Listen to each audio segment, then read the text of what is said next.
الحمد لله نحمده ونستعينه ونستغفره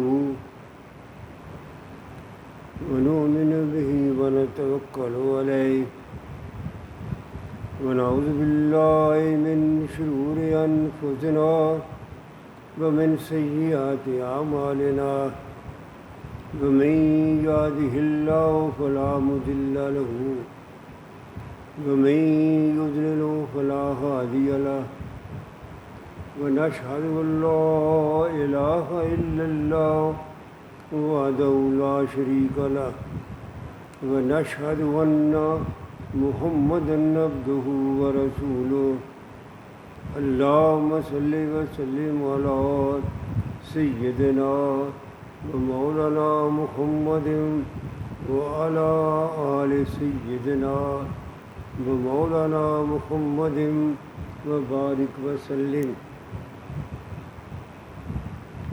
أما بعد فأعوذ بالله من الشيطان الرجيم بسم الله الرحمن الرحيم.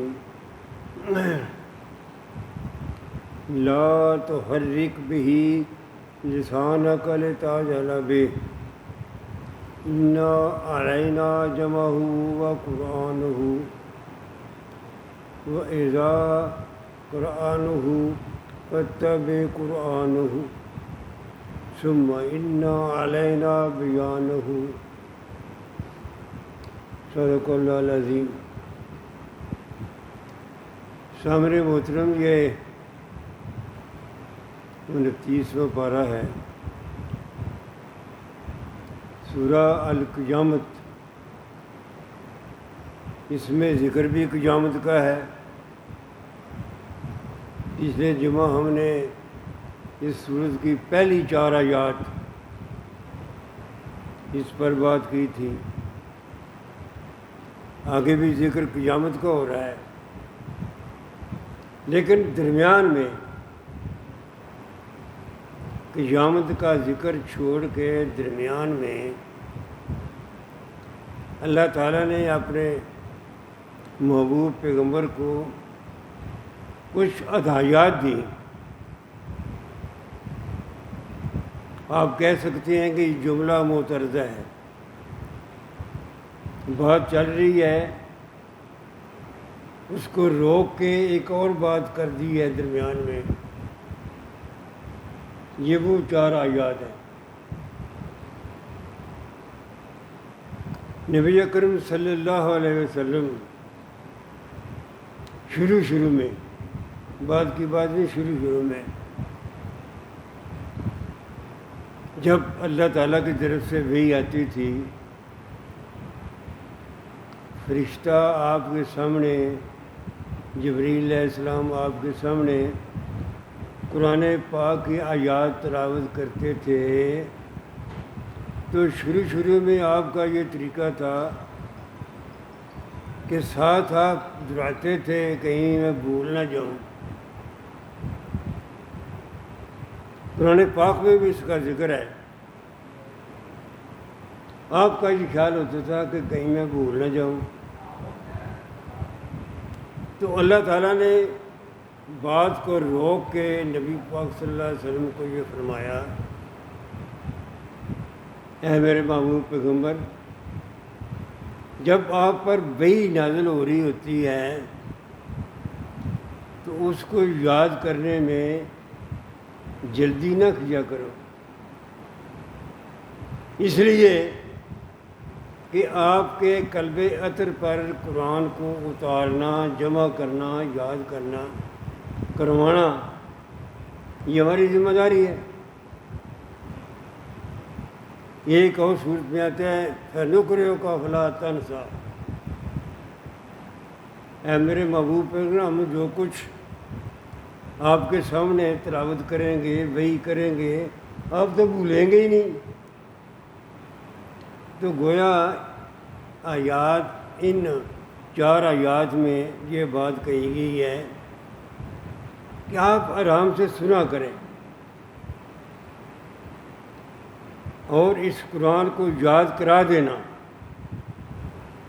آپ کے سینے میں محفوظ کر دینا، یہ ہمارا کام ہے۔ آپ کبھی نہیں بھولیں گے، اس لیے آپ جلدی نہ کیا کریں۔ یہ اللہ تعالیٰ کی طرف سے ہدایات تھیں۔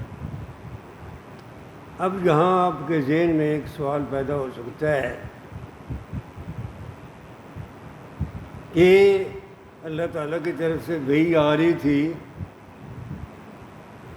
تو درمیان میں یہ ٹوک کے یہ 4 آیات یہ نازل کر دیں موقع کے مطابق، تو ذہن میں سوال آ سکتا ہے کہ شاید یہ 4 آیات اللہ تعالیٰ نے اس وقت سوچی ہوں گی یا نازل کی ہوں گی۔ بات یوں نہیں ہے۔ جب ہم کہتے ہیں کہ یہ اللہ کا کلام ہے، یہ اللہ کی صفت ہے، یہ غیر فانی ہے، قرآن پاک کی آیات ساری غیر فانی ہیں، یہ اللہ کا کلام تو اللہ تو ازل سے ہے۔ اس کا جواب میں یوں دے سکتا ہوں کہ اللہ تعالیٰ کے علم میں بات یہ تھی، کائنات کے پیدا کرنے سے پہلے کی بات ہے، پوری کائنات پیدا کرنے سے پہلے کی بات ہے۔ اللہ تعالیٰ کے علم میں یہ بات تھی کہ میں کائنات پیدا کروں گا، اس کائنات میں کرہ ارض ہوگا، اس میں رہنے کے قابل بناؤں گا، اس میں پھر انسان بسے گا، آدم علیہ السلام سے آغاز ہوگا اور میرا آخری پیغمبر نبی اکرم صلی اللہ علیہ وسلم ہوگا، اس پر یہ قرآن اتارا جائے گا۔ یہ سب کچھ پہلے طے تھا۔ یہ بھی بات طے تھی کہ میں نے وحی کو روک کے درمیان میں نبی اکرم صلی اللہ علیہ وسلم کو ہدایات دینی ہے۔ اس لیے میں کہتا ہوں، اکثر بات یہ کرتا ہوں کہ اس دنیا کی ہر چیز فانی ہے،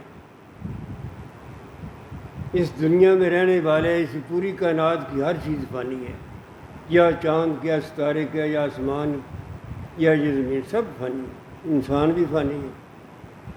اگر غیر فانی کوئی چیز ہے تو یہ قرآن پاک ہے۔ یہ قرآن پاک کاغذات کا، لکھائی کا محتاج نہیں ہے۔ خدا نخواستہ سارے حفاظ کرام بھی فوت ہو جائیں تو پھر بھی قرآن موجود ہے۔ قرآن پاک کسی حافظ کا، اس کاغذ کا، اس لکھائی کا محتاج نہیں ہے، یہ ہر فانی ہے۔ اس لیے ہمیں بعض اوقات مجھے خیال آتا ہے کہ ہم کتنے خوش قسمت ہیں کہ ہمارے ہاتھ میں وہ کلام ہے جو غیر فانی ہے، کبھی فنا نہیں ہوگا۔ یہ اللہ کا کلام ہے، اللہ غیر فانی ہے، وہ کلام بھی غیر فانی ہے۔ اب اگلی بات، اس میں زیادہ قابل غور یہ آخری آیت ہے،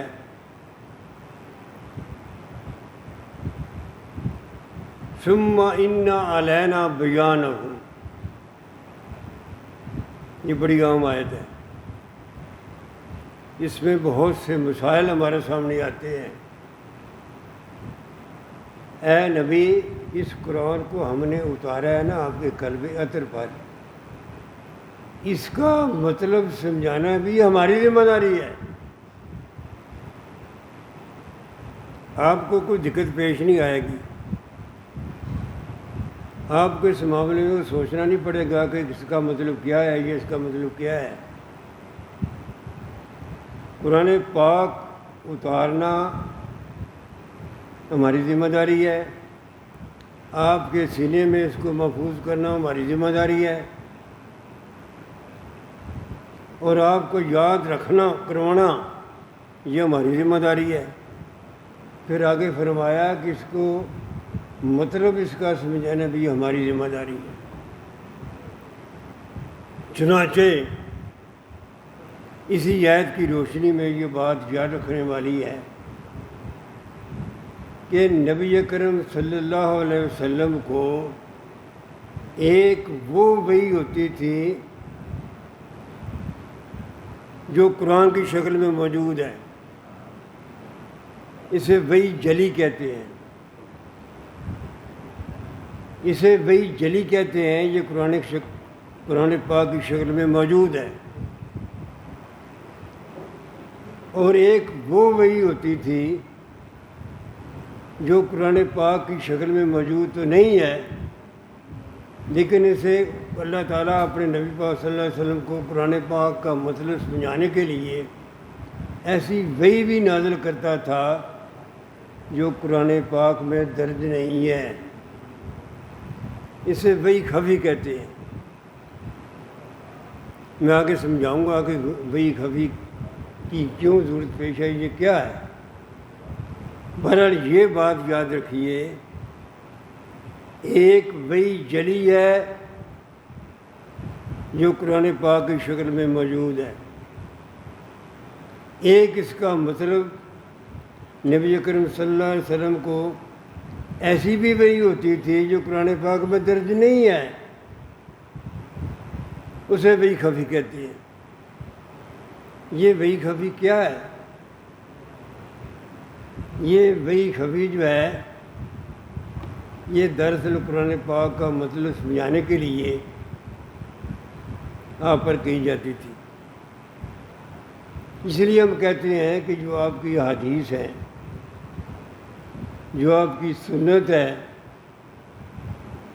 یہ بھی اس طرح ہی قابل اتباع ہے جس طرح قرآن پاک قابل اتباع ہے۔ واجب ہے اس کا اتباع کرنا جس طرح قرآن پاک کا ہم اتباع کرتے ہیں۔ نبی اکرم صلی اللہ علیہ وسلم کے بارے میں اللہ تعالیٰ نے فرمایا یتلو علیہم آیاتہ۔ اس کا مطلب کیا ہے کہ اللہ تعالیٰ کی طرف سے جو وحی آپ پر اترتی تھی، جسے وحی جلی کہتے ہیں، وہ من و ان آپ مخلوق خدا تک تلاوت کر دیتے تھے، نہ کبھی نہ بیشی۔ ادھر وحی آئی، ادھر آپ نے آگے لوگوں کو سنا دی۔ کاتبان وحی بھی موجود ہوتے تھے، ان سے آپ الخوا لیتے تھے، اسے وحی جلی کہتے ہیں۔ یتلو علیہم آیاتہ ویزکیہم ویعلمہم الکتاب والحکمہ۔ یہ چار مناسب ہیں نبی اکرم صلی اللہ علیہ وسلم کے قرآن نے بیان کی ہے۔ پہلا منصب کیا ہے کہ جو کچھ اترتا ہے اس کو من و ان پہنچا دے، نہ کمی نہ بیشی۔ دوسرا مطلب کیا ہے وہ یزکیہم، دوسرا منصب، آپ لوگوں کا تزکیہ نفس کرتے ہیں، آپ لوگوں کے خیالات کو، اعمال کو، عقائد کو درست کرتے ہیں، ان کی گندگی صاف کرتے ہیں، ان کا تزکیہ کرتے ہیں، غلط باتوں پر ٹوکتے ہیں اور صحیح باتوں کی تعلیم دیتے ہیں، اچھا انسان بناتے ہیں۔ اس کا مطلب ہے تزکیہ نفس ویزکیہم۔ آگے ہے ویعلم الکتاب والحکمہ، آپ پھر کتاب کی تعلیم بھی دیتے ہیں۔ ذرا غور فرمائیے جو میں بات عرض کر رہا ہوں۔ تعلیم دیتے ہیں کا مطلب کیا ہے؟ جب آپ قرآن پاک کا مطلب لوگوں کو سمجھاتے ہیں تو زبان تو آپ کی ہوتی ہے۔ قرآن پاک کا مطلب ایک استاد پڑھا رہا ہے کلاس میں، اس کے سامنے ایک کتاب ہے، جب وہ کتاب کا مطلب سمجھائے گا تو اپنی زبان میں سمجھائے گا نا۔ لوگوں کو، بچوں کو کتاب کا مطلب سمجھانے کے لیے اپنی زبان استعمال کرے گا۔ اس لیے نبی اکرم صلی اللہ علیہ وسلم کی جو حدیث ہے، جو آپ کی سنت ہے، یہ قرآن پاک کی تعلیم ہے، یہ نبی اکرم صلی اللہ علیہ وسلم کا منصب ہے۔ آپ کے منصب کا تقاضا یہ ہے کہ اس کا مطلب سمجھائیں۔ وَيُعَلِّمُ الْكِتَابَ وَالْحِکْمَةَ، آپ لوگوں کو حکمت کی تعلیم دیتے ہیں، اس سے مراد حدیث ہی ہے۔ دوسری بات، تیسری بات، سامعین محترم ذرا توجہ فرمائیں کہ دین کا 90% حصہ نبی اکرم صلی اللہ علیہ وسلم کی احادیث اور سنت پر مشتمل ہے۔ اللہ تعالیٰ کا کلام ہے، شاہانہ کلام ہے، اس کائنات کے شہنشاہ کا کلام ہے۔ اللہ تعالیٰ نے آؤٹ لائنز دے دی ہیں، اشارات دے دی ہیں، احکامات دے دیے ہیں، لیکن اس کی تشریح جو ہے اور اس پر عمل کرنا جو ہے، یہ نبی اکرم صلی اللہ علیہ وسلم کا کام ہے۔ میں اس کی مثال دیتا ہوں۔ قرآن پاک میں سینکڑوں دفعہ آیا ہے کہ نماز قائم کرو، نماز قائم کرو، زکوٰۃ دو، لیکن کہیں بھی قرآن پاک میں اس بات کا ذکر نہیں ہے کہ نماز کیسے قائم کریں۔ مسجد بنانا، وہاں جماعت ہونی، اذان ہونی، ایک امام کا آگے کھڑے ہونا، پیچھے سارے لوگوں کا قطار بنا کے صف بنا کے کھڑے ہونے، اس کا تو کہیں ذکر نہیں ہے۔ اس کا مطلب یہ ہے کہ جب تک نبی اکرم صلی اللہ علیہ وسلم نے نماز قائم کرو کا مطلب عملاً کر کے دکھایا، اگر آپ نماز عملاً قائم کر کے نہ دکھاتے تو پوری امت کو نہ پتہ ہوتا کہ نماز کس طرح قائم کرنی ہے۔ وہ ادھر اپنی مرضی کرتا، گزرا اپنی مرضی کرتا۔ آپ نے اس کو قائم کرنے کا یہ طریقہ بتایا کہ سب سے پہلے اس معاشرے میں مسجد قائم ہوگی، ایک مرکز قائم ہوگا۔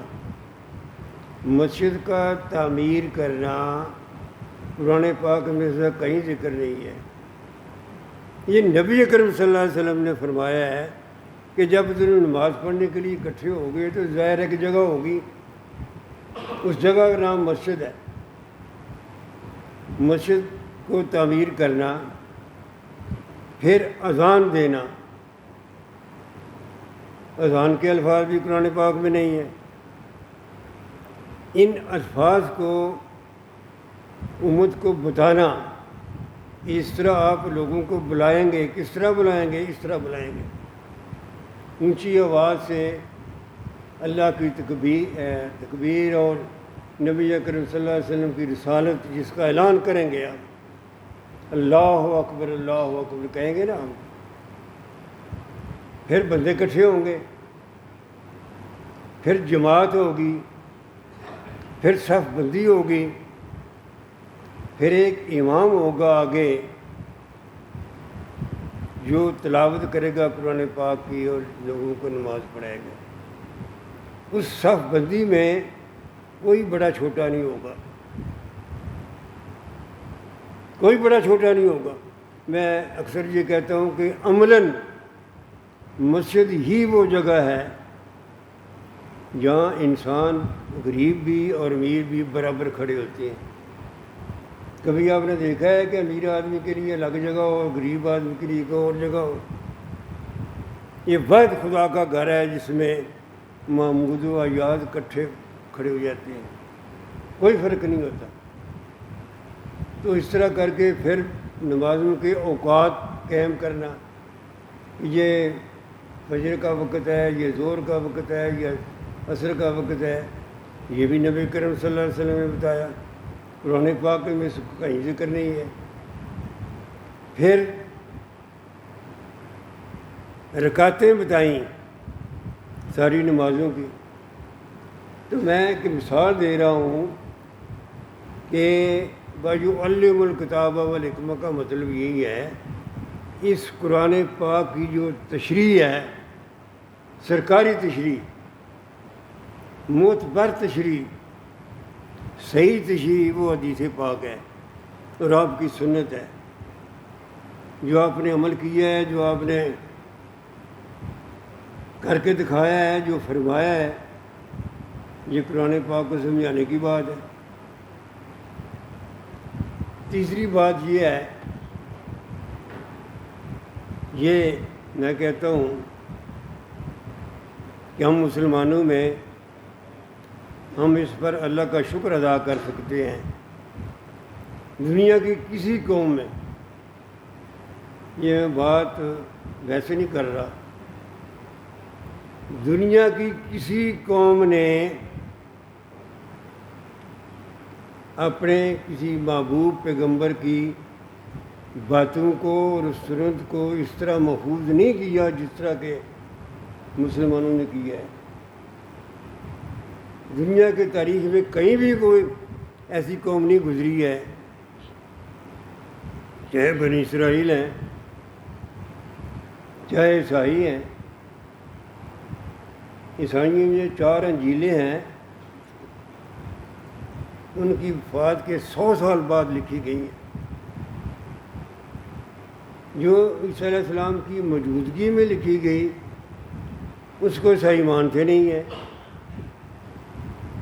اس کو بین کر دیا ہے، اور جو 100 سال 200 سال بعد میں لکھی گئی ہیں، لوگوں نے اپنے خیالات جمع کر دیے ہیں، وہ 4 انجیلیں ہیں، اور چاروں لکھنے والے انہوں نے کبھی ملاقات نہیں کی عیسیٰ علیہ السلام سے۔ تو میں بات یہ کرنا چاہتا ہوں کہ یہ ہمارا مسلمانوں کا یہ ایک اعزاز ہے کہ نہ صرف قرآن پاک اصل شکل میں موجود ہے، جو نبی اکرم صلی اللہ علیہ وسلم کی قلب اطہر پر اترا، الحمد سے لے کر بالناس تک، ایک ایک آیت، ایک ایک لفظ، ایک ایک حرف وہی ہے جو جبریل آپ پر نازل کرتا رہا ہے۔ تو میں یہ عرض کر رہا تھا کہ قرآن پاک کو، آپ کے حالات کو محفوظ کرنا، اب ذرا دیکھیے اس سے اور بڑی بات کیا ہو سکتی ہے۔ میں بات کو اس طرح سمجھاؤں گا کہ نبی اکرم صلی اللہ علیہ وسلم نے فرمایا، میرے صحابہ جو ہیں کلہم عدول، وہ سارے عدل پر چلنے والے ہیں۔ کس معنی میں؟ یا صحابی غلطی نہیں کر سکتا؟ صحابہ کرام غلطی کرتے رہے ہیں، قرآن پاک میں ذکر ہے، تو کیوں عدول فرمایا؟ اس کا مطلب یہ ہے کہ میرا صحابی میری بات کو جو میں نے کہی ہے وہی آگے بیان کرے گا۔ آپ نے فرمایا تھا کہ وہ آدمی جہنمی ہے جو میری بات کو غلط طریقے سے آگے بیان کرے گا۔ اس لیے صحابہ کرام کی زندگی میں صحابہ کرام سے اور چھوٹی موٹی غلطی ہو سکتی ہے، لیکن کسی صحابی نے یہ کبھی غلطی نہیں کی کہ آپ کی جو بات کان سے سنی ہے اس کو اور طریقے سے بیان کریں، وہی بات آگے بیان کی ہے جو آپ نے سنی تھی۔ نبی کریم صلی اللہ علیہ وسلم کی زندگی تک سارے صحابہ کرام جو موجود تھے، اس کے بعد 100 سال تک، 1 صدی تک صحابہ کرام یہ کے بعد دیگر وفات پاتے رہے ہیں، موجود رہے ہیں۔ اس وقت تک جو حدیث انہوں نے روایت کی تھی کہ میرے سامنے نبی کریم صلی اللہ علیہ وسلم نے یہ فرمایا، یہ فرمایا، وہ بالکل اس طرح تھی۔ اس کے بعد جب اس بات کا خطرہ پیدا ہوا، ہر معاشرے میں، ہر قوم میں ایسے بندے ہوتے ہیں جو شر پسند ہوتے ہیں، جو مفاد پرست ہوتے ہیں، طالع ازما ہوتے ہیں، اپنا مفاد نکالتے ہیں۔ جب اس بات کا آغاز ہوا کہ مسلمان تو اللہ کے قرآن کو، نبی کی سنت کو، آپ کی حدیث کو ایک اپنے لیے حرف آخر سمجھتے ہیں، اس کا اتباع کرتے ہیں، تو پھر بعض لوگوں نے غلط حدیثیں بھی بیان کرنا شروع کر دیں۔ یہ 100 سال کی بعد کی بات ہے۔ اب آگے دیکھیے، جب امت کے خیر خواہ محدثین اللہ تعالیٰ انہیں ان کی قبروں کو ٹھنڈا کرے، انہیں بخشے، انہوں نے بڑا کام کیا ہے۔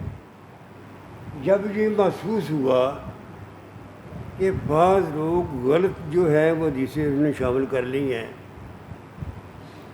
محدثین نے پھر بڑا کام کیا ہے۔ انہوں نے پھر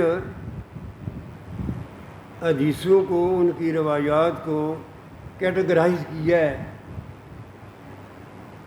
اور سمجھایا ہے کہ یہ حدیث جو ہے اس کا راوی کون ہے، اس کا حدیث کا راوی کون ہے، اس کا حدیث کا راوی کون ہے۔ اور سب سے بڑی بات جو دنیا کی کسی قوم میں نہیں ہے، وہ یہ ہے کہ جب سابق محدثین نے دیکھا کہ راوی کا زندگی کے حالات بھی معلوم کیے جائے، جس نے حدیث بیان کی ہے وہ کیسا ہے، کیا اس نے زندگی میں کبھی جھوٹ بولا ہے، اس کی زندگی کیسی ہے۔